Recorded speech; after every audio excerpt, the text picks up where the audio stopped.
Thank you. I'm not going to bother with slides. I'm afraid the only visual aid you have is myself and my arms waving around a little bit. I want to follow up on, well, I will be following up on some of what Paul was just saying. But Runar invited me to talk a bit about the way that you can embed some of this data that Europeana and other projects have within web pages. It's a subject that has come up quite a lot, and it's something that the W3C, the World Wide Web Consortium, is facing in various ways. It would be arrogant of me to assume that everybody in the room knows what the World Wide Web Consortium is, so let me tell you very quickly. It is an industry grouping of about 350 companies that come together from all around the world to work on different standards for the web. Our most famous standard would be HTML. We're also responsible for XML, RDF, and every standard like that you've heard us talk about today, and many more besides. I say we're responsible. It's as if the W3C gets together and we all sit around in a room and we write down, "You shall do this." It's not how it works at all, as I want to come on and emphasize later on. Standards are written because people want them. People come together and spend their time and resources thinking about it and getting together and collaborating and producing a new standard, whatever that may be. The director of our organization, rather famous, Tim Berners-Lee. Now, when he first wrote his original paper, Information Management, A Proposal, in March 1989, and isn't it scary that it's only 21 years ago, the point about the web is that you only have to agree on a few things. In fact, the web works because we agree on two things only. What's a URI and HTTP? Those are the only things on which the web is based. URIs and HTTP. And Tim's greatest invention, as far as I'm concerned, my personal view, his greatest invention is the URI. That string of characters. HTTP : blah, blah, blah, blah. It contains so much information, you can break it up and do so many things with it. Incidentally, Tim often gets asked, if you could go back in time and redo anything, what would you do differently? And it's the fact that you have HTTP : //. In fact, engineering terms, you only need either the colon or the double slash. They ended up with both of them for historical reasons I won't have time to go into. But if you want to ask Tim what he wishes he'd done differently, it's that. He wanted either one or the other, with hindsight. So, now, I haven't mentioned HTML particularly. I mean, you may think that HTML is an important part of the web. It certainly is important, but it's not a fundamental thing on which everybody agrees. You can, please don't, but you can publish an entire website in PDFs. You could do it in Word documents. They contain hyperlinks. You can link to stuff. So HTML is the best way of doing it, but it's not the only way. We just agree on URIs and HTTP. So when the subject comes up of, okay, how can we embed data within our web pages? You can take, try and keep that in mind. We only need to agree on a few things. People thought about, if I'm writing a page about an event like this, I want to be able to talk about an individual person and a location and a phone number, and to make it obvious to a machine that this is the name of a person and this is a phone number and this is a location. How can we do that? How can we, rather than having to repeat that in a separate database over here and a document over here, can we put the two together and publish them as one? Yeah, you can do it in micro formats. It works really well. You can put names and addresses and phone numbers in micro formats. That's part of HTML5. You can do it. But micro formats doesn't really link in with the RDF world and the semantic web world quite so well. The RDF world, semantics, we want to be able to put in nice URIs and create RDF triples from an HTML document. And to do that, you need a little bit more complexity. You need to have a few more attributes on the tags. You need to do a little bit more work. And from that, if you want to annotate your documents with RDF, you need RDF annotations, or RDFA. And microformats and RDFA are not the same. You can do everything you can do in microformats and RDFA, and you can do vice versa, but they're not the same. They're designed for different purposes by different communities of interest. And then along comes microdata. So we have microformats, we have RDFA, and we have microdata, and they're different again. What's microdata? It's another way of embedding data within an HTML document. And it's come about fairly recently. You'll, I would imagine, be familiar with the idea that HTML continues to evolve. Currently, the most recent, fully complete standard for HTML within our standards stack is actually XHTML 1.1. Awful lot of work is going on around the world on HTML5, and for good reason. HTML5 is fantastic. It does a lot of things that HTML didn't do. It's got lots of really, really good features, and we love it. And very soon, our own recommendations will be published using a version of HTML5. HTML5 is really good. There's nothing bad about HTML5 at all. So the developers, the community building HTML5, which largely comes from the search engines and the big vendors, they wanted another way, or they wanted to put in information within the documents. When I say the vendors, I mean the search engines. Google wants to do it, Yahoo wants to do it, and Bing. And it's that kind of organization that wants you as content producers to put information in your website that they can grab and disambiguate terms. Are you talking about Peer Gynt, as in the Grieg piano concerto, or are you talking about Peer Gynt, the Norwegian rock star? They're different people.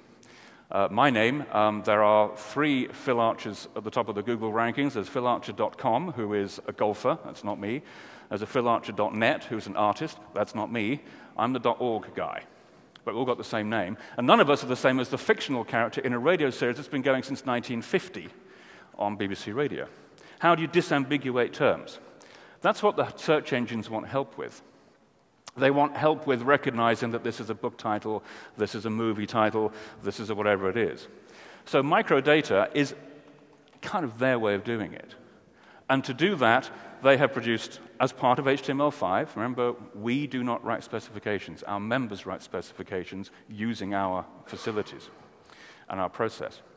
So to use this microdata format, they had to come up with a vocabulary that could be used than that, and that generated a thing called schema.org, which you may have heard about, that came out in June this year. And it's that development that I think was in Runar's mind when he asked me to come and talk about this today, because the publication of schema.org by Google, Bing, and Yahoo in June caused a huge furore, particularly in the semantic web world, particularly with the people who are actively using RDF annotation. Notably, people using the good relations vocabulary, which is an extremely well-developed, well-used vocabulary that's put within pages using RDFA to talk about e-commerce, the Martin Hepp designed system, and it's very, very good. It's used by by increasing number of people. So hang on, if Google are telling you, and Bing and Yahoo are telling you, here's schema.org, here's the vocabulary you should use, and hey, here's microdata, which is the syntax you should use to do it in, every search engine optimization company in the world is going to say, that's what we want. We want that. We want to help the search engines. Never mind RDFA, never mind microformats. If Google says they want that, that's what I'm going to do. So not unreasonably, the semantic web world was rather upset by this. Classic case of misunderstanding.